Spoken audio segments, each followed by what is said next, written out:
Welcome back to Starting Lineup. We went through the West. Now let's go across the coast to see who's starting at the East. Still with us are basketball analysts Nikki Villasin and Renzo Subido. Renzo, let's talk about the guards real quick. We saw Donovan Mitchell get a starting spot. The Cavs are number one in the East. Oof. Talk to me about his game.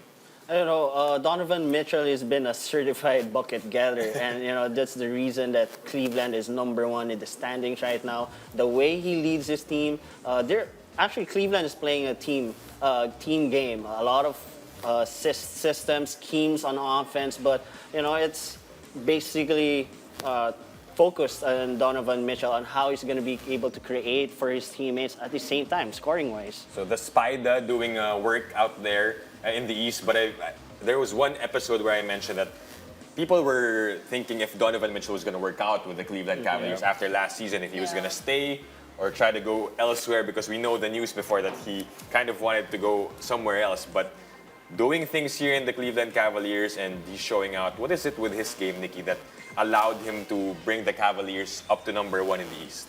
He's just really a team player. If you even hear interviews from his teammates, like Evan Mobley, they just speak really highly of him and say that he's constantly motivating, like constantly, not really critiquing, but like helping out and like kind of coaching his teammates. But and I think that, the way that he plays, that energy, when I'm sure like everyone plays basketball here, it's like when you're around kind of that greatness, it kind of elevates the team to do well. So then you have like players like Darius Garland, who's playing really well as well, and even speaks of being an all-star himself. And I think that having that type of an impact of a player, it just deserves a spot on this. In this That's squad. so great to hear about a selfless star. Now let's move on to New York. We have Jalen Brunson. Renzo, talk to me about his game. He's a small, stocky guard, but he just finds such creative ways to get baskets. Jalen Brunson, he plays like a big guard. He posts up even bigger and taller players against. It's about his leadership as a guard, leading a bunch of players like Mikal Bridges, making sure that they're on top of their game every game. And Jalen Brunson, of course, when he moved on from the Dallas Mavericks to the New York Knicks, people were arguing, medyo overpaid, diba, yung contract. People are saying, is he worth that much money? But he's showing us that he is. Nikki and Jalen Brunson playing like this in the Knicks and then now leading them to one of the top teams out there. Talk about how he has evolved from being in the Dallas Mavericks right behind Luka, and then I just had to mention Luka again, but him being in the Knicks, he is a different guy out there. Well, when you it's kind of like when you present the opportunity to a player, it's either they're gonna sink or they'll sail, right? And I don't think that Jalen Brunson's the type of player to kind of shy away from the spotlight. He's always been that guy, even because he's from my hometown. So I just remember even being in high school and then watching him, and he was always just that guy dropping 30, 50 at some points. And I think that he was always just bred for these moments and to be a leader on teams. And it showed when he was playing FIBA here in the Philippines with Kat, and then now he gets to play as an all-star, and it's just something that is really great to see come to fruition for him. Right, and of course, Renzo mentioned that this is a stocky guard. How about someone that's really stocky, huge, the Greek freak? Giannis Antetokounmpo still at it in the NBA All-Star, Sean. Parang pareho sila ng build ni Sean Quitevis, di ba? Yung maraming muscles. What do you think about his performance right now? And I think he's found his rhythm and chemistry with Damian Lillard. Well, I think the Bucks are finally making their run. They're finally putting things together. Chris Middleton is stepping up. But Giannis is just such a competitor, and that's something that I always give him credit for. No matter what the situation is, every time he steps on the floor, he's giving everything he got. But Nikki, let's talk about you. You're a coach as well. Talk to me about how crucial is that as a player, that attitude that I will compete no matter what. For Giannis? Yeah. It lasts the whole season for him. I think it's not just like a quality that he chooses to turn on. I think it's just a part of who he is. And I also like the fact that for him, basketball is not that serious. He shows that he's super goofy off camera, and even when he's warming up, you kind of just see him he's a big guy and he's dancing around during pregame and everything. And I think just that mix of having a little bit of both kind of makes him the player that he is and allows him to dominate and be that big guy. And he's now a 9-time NBA All-Star, already an NBA champ. So hopefully he gives one to Damian Lillard. That's the goal for the Milwaukee Bucks. Hoping. We're Right? hoping. So Come on. Hoping. All right, let's move on to the front court this time for another New York Knick, Karl Anthony Towns, Renzo, Cat. Being traded from the Minnesota Timberwolves now to the New York Knicks. Were also trying to talk about that trade. Who won that trade, whether it was Minnesota or New York? But Cat is showing that, hey, you shouldn't have let go of me because I'm out here in the Big Apple doing work. I think New York won this one with Cat being in their team, and Cat is showing why he deserves to be in the team of New York. And I just want to ask you, Sean, do you think Cat is the missing piece for the New York to go These to go guys deeper? are putting you on the spot. Yeah, to go deeper into the playoffs. Yeah. I think New York finally has the pieces they need to make a deep playoff run. I can't say that they will win a championship. It's really up to them on how they keep progressing as a team, but they do have the pieces to make that run. Right, and he's averaging almost 25 points per game.